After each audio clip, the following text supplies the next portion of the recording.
Most welcome to Historiespanarna, History Reconnaissance, and the Korean War 1951. This time, we'll bring you images from July 1951, and the beginning of a stalemate that would last 2 more years. North Korean forces, backed by the Soviet Union and later by China, had swept south in 1950, nearly capturing the entire Korean peninsula. But UN forces, led by the United States, pushed back with a daring amphibious landing at Incheon. By early 1951, the war's front line had shifted back and forth like a deadly pendulum. But by mid-1951, the war had transformed. No longer a war of sweeping advances. It became a war of attrition. Soldiers dug into hillsides, fortified positions, and faced relentless artillery barrages and close-quarter combat.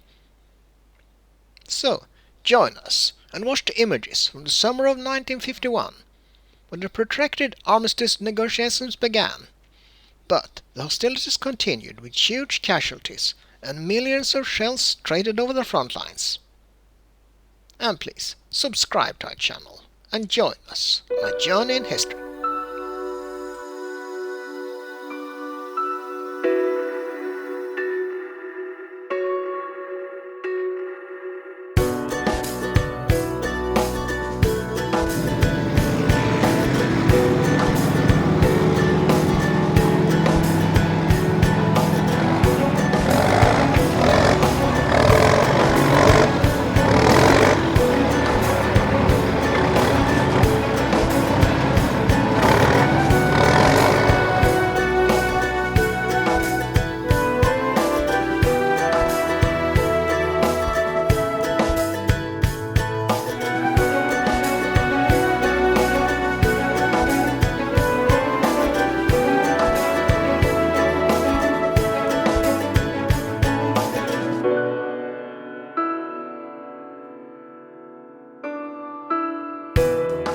The front lines had stabilized roughly along the 38th parallel, the original pre-war boundary between North and South Korea.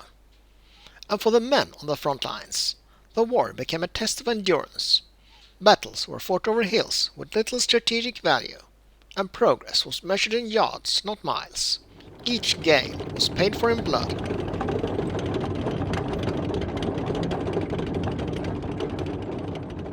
Civilians bore the brunt of the deadlock.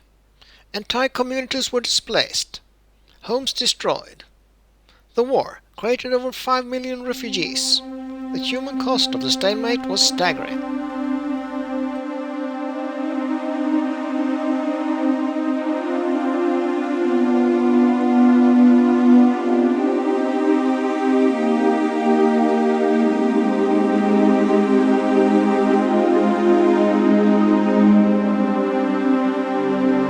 By the end of 1951, hope for a quick resolution had faded.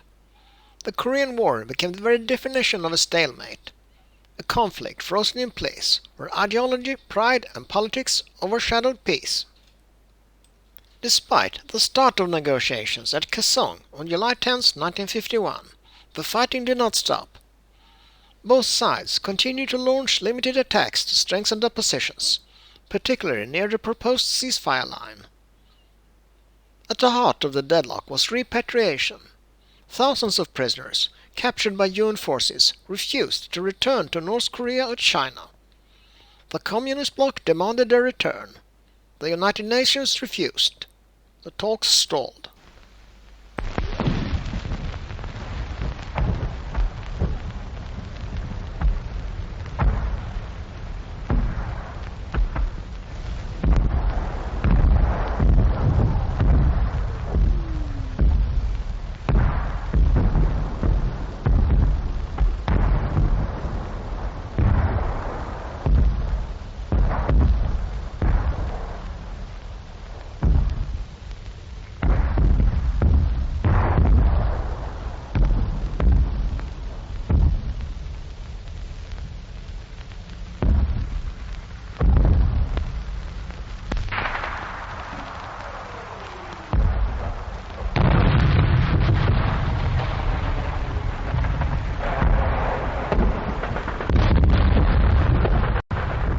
The main line of resistance ran roughly east to west, from near Kaesong in the west to the Punch Bowl and Bloody Ridge areas in the east.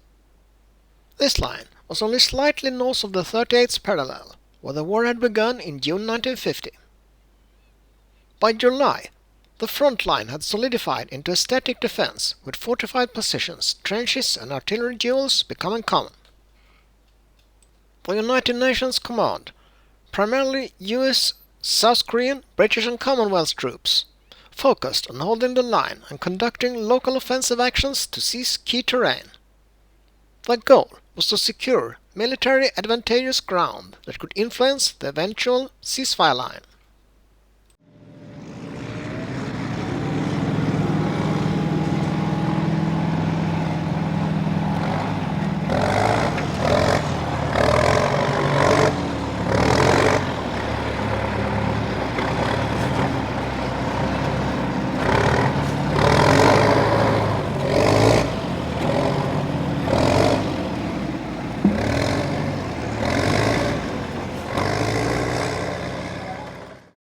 Limited attacks were launched near the Incheon River and along the western and central sectors to push Chinese and North Korean troops back from the high ground. UN forces began improving defensive positions with bunkers, barbed wire and minefields in anticipation of a protracted conflict. Chinese and North Korean forces adopted a defensive posture while probing UN lines with patrols and minor attacks.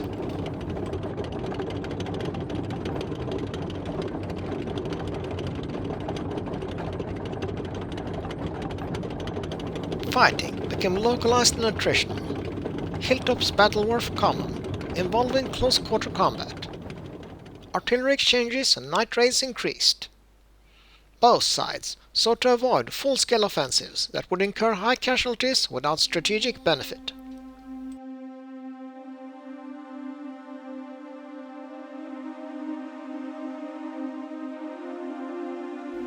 Though the fighting would continue for 2 more years, 1951 marked a turning point, not towards resolution, but toward a protracted and unresolved conflict.